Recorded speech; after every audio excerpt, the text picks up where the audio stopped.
রেস্টুরেন্টের আড়ালে দেহ ব্যবসা করতে দেব না, এই অভিযোগ তুলে ধূপগুড়ির ঝাড়ালতা গ্রাম 2 নং গ্রাম পঞ্চায়েতের উত্তর খট্টিমারির ট্রানিং সংঘ সংলগ্ন এলাকায় একটি রেস্টুরেন্টের সামনে বিক্ষোভ দেখালো গ্রামবাসীরা। অভিযোগ, পঙ্কজ রায় নামে এক ব্যক্তি সরকারি অনুমতি না নিয়ে এই রেস্টুরেন্ট খুলেছে।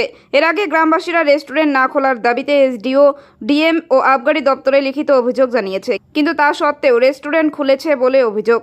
এলাকাবাসীদের অভিযোগ, রেস্টুরেন্টের আড়ালে মদ ও দেহ ব্যবসা করা হচ্ছে। সামনে দুটি প্রাথমিক স্কুল রয়েছে, ফলে এলাকার পরিবেশ নষ্ট হতে পারে। প্রতিমা রায় নামে এক মহিলা বলেন, আমরা এখানে মদের ব্যবসা করতে দেব না। খাবারের আড়ালে দেহ ব্যবসা ও মদের কারবার চলবে, তা আমরা হতে দেব না। আমাদের পরিবেশ নষ্ট হতে দেব না। খুব দ্রুত এই রেস্টুরেন্ট বন্ধ না হলে এলাকাবাসীরা বৃহত্তর আন্দোলনে নামবে বলে জানান। যদিও রেস্টুরেন্টের মালিক পঙ্কজ রায় সমস্ত অভিযোগ অস্বীকার করেছেন। পঙ্কজ রায় বলেন, এখানে তেমন কিছু হয় না। এলাকার প্রধান বলেন, এর আগে স্থানীয়রা রেস্টুরেন্ট বন্ধের দাবিতে আমাকে এবং এসডিও এবং ডিএমকে লিখিত অভিযোগ জানিয়েছে। তা সত্ত্বেও কেন রেস্টুরেন্ট চলছে বিষয়টি আমার জানা নেই। আচ্ছা দিদি, যে একটা রেস্টুরেন্ট হচ্ছে আপনার এলাকায়, সেটা রেস্টুরেন্টের কোনো অনুমতি দিয়েছেন আপনি? না, আমাদের গ্রাম পঞ্চায়েত থেকে কোনো এনওসি দেওয়া হয়নি। আচ্ছা, ওই এলাকার লোকজন কি আপনাকে কমপ্লেন করেছে, অভিযোগ জানিয়েছে? হ্যাঁ, কি অভিযোগ জানিয়েছে? যে ওখানে একটা রেস্টুরেন্ট হবে এবং সেই রেস্টুরেন্টটাতে বিভিন্ন রকমের লোকজন সেখানে যাতায়াত করবে এবং সেটার ফলে এলাকাবাসীর সমস্যা হবে, সেটা নিয়ে আমাকে একটা লিখিত আকারে ওনারা একটা অবজেকশন জানিয়েছিলেন।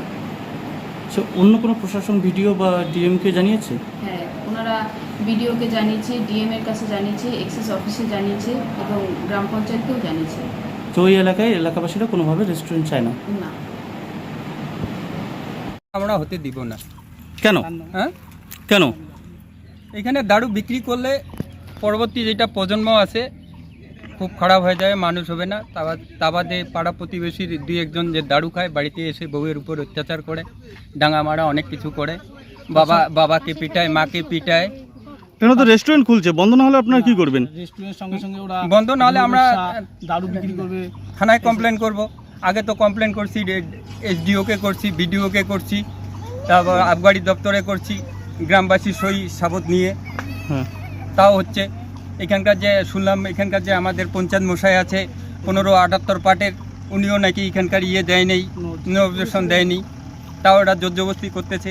এটা আমরা হতে দেব না। কেন জোর জবরদস্তি করতেছে? গায়ের জোরে, টাকার জোরে। এই রেস্টুরেন্টের আড়ালে কি মধু ব্যবসা চলে? হ্যাঁ, সবই চলে, দারু চলে, দারু মুদি রাত হলেই অত্যাচার শুরু হয়, অত্যাচার শুরু হয়। আমরা সাধারণ মানুষ থাকতে পারি না। পাড়া কতদিন হলো শুরু হয়েছে রেস্টুরেন্ট? এটা দিদি, এখানে ওই যে সামনে যে রেস্টুরেন্ট আছে, আপনারা মানে আজকে গ্রামের মহিলাগুলো মিলে প্রতিবাদ করছেন কেন? আমরা এখানে দারু ব্যবসা করতে দিব না, কারণ আমাদের পাশেই এইখানে, হ্যাঁ, দূরে হলে ছেলে মেয়েদের আলাদা ব্যাপার, আমাদের বাড়ির পাশে, আমাদের পরিবেশটা খারাপ হয়ে যাবে। আমরা চাই না আমাদের এলাকার বাচ্চা, আমাদের ছোটো যে বাচ্চাগুলো আছে সেগুলো খারাপ হোক, আর ভবিষ্যতে যারা যেন ভালো হয়। আমরা এটার জন্য ওটা রেস্টুরেন্ট বন্ধ করতে চাচ্ছি। ওরা খাবার দাবার বিক্রি করবে, সেটা আলাদা ব্যাপার। এর পিছনে দেহ ব্যবসা, দারু বিক্রি করবে, এটা তো আমরা হতে দিব না। এখানে কি দেহ ব্যবসা চলছে? চলতেই সে তো, এর আড়ালে তো অনেক কিছু হতে পারে।